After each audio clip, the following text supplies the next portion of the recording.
if you're going to spend time with people gathering information from them directly to inform any project, then it is beneficial to plan ahead of that time with people on the way that you will use it. So planning for how you would structure the conversation that you're going to have.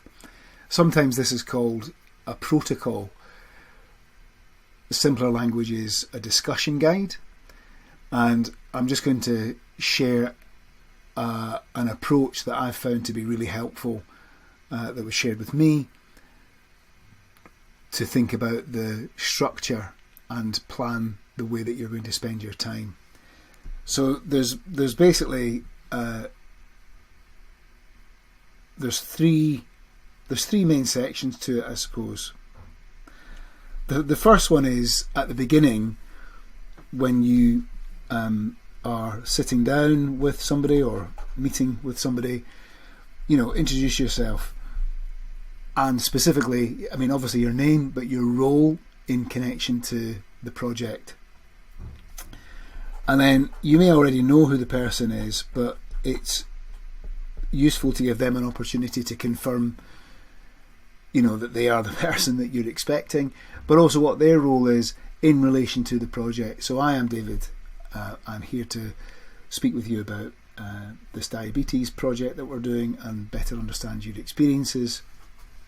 And my role today is just to listen to you and capture some information which we'll use to inform the project. And then you ask the other person to, so you are Claudia. Is that how you'd like me to refer to you? And, just tell me about, just very briefly, your role in relation to diabetes. And then after you've just done that quick introduction, then make sure you ask,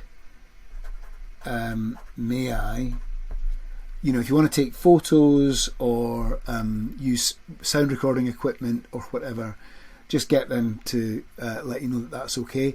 In some instances, you might need them to sign what's called a release form. So just confirming, because some participants in larger studies that you've perhaps have a third party might have organised the interviews for you, and there will be a form for them to sign. So do all that at the top. So that's the first section. The next section is to get into the discussion itself. Now, you may have already, I'm sure you will, have thought about all the questions that you want to ask somebody. And you might even have a little sheet with all those questions on it. And that's good preparation. You'll have a number of key questions that you want to ask. That might be up to 5, it could be 10, could be more. You'll have a bunch of key questions, but if you dive straight into questions, you're missing a little bit of an opportunity to get the other person talking more. And it's sometimes easier just to ask them to tell you a story, tell you about a time. So you might just say, so we're here to talk about some of the challenges of living with diabetes. Tell me about a time when your diabetes made things challenging for you, or tell me about a memorable time for you in relation to diabetes. Some easy opening question, and then they can start telling you stuff. And the beauty of that is, as they begin to touch on things, they might already start to pick off some of the questions that you've got.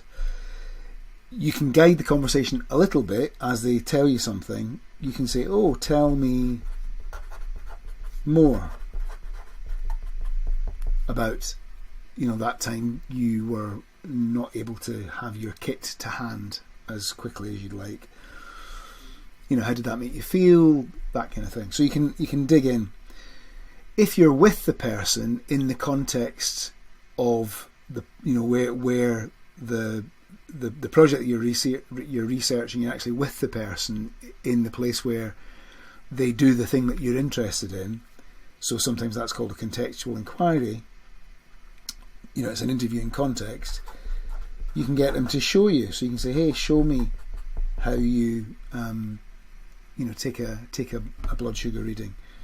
Or if they're saying, I've got this leaflet that has some instructions, or I've got this display, and they're showing you the display, you can say, hey, can you show me more about how the information is displayed, or what have you.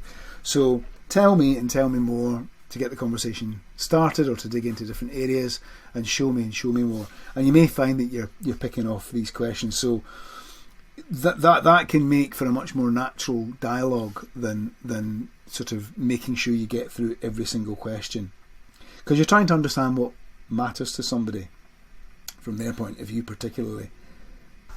So you can ask those questions, but this approach. And then the last thing to have in mind is, as somebody's talking, they might naturally be telling you about things that they like, and if they are, I might sometimes just put a little smiley face next to the notes that I'm taking. If they haven't told you explicitly about things that they like, you might ask them. You might say, hey, so what did you like about that, and why? Similarly, they may be telling you about things that they didn't like, and that might be quite obvious, and you can put a little note next to it. That will help you when you write up your notes. But you can also ask, tell me about what you didn't like about taking the blood sugar reading, or whatever it might be. And then the last thing that's helpful is you can ask. They might tell you some ideas that they've got, but you can ask, how would you improve things? What ideas have you got? This is meant to be a little thought cloud. What ideas? Some people might ask a question, if you had a magic wand, which is what this is meant to be. If you could wave a magic wand and improve things, how would you change it? So you can use these as prompts to remind you to ask what people liked, didn't like, and any ideas that they had. And you can also use it to make a little note next to your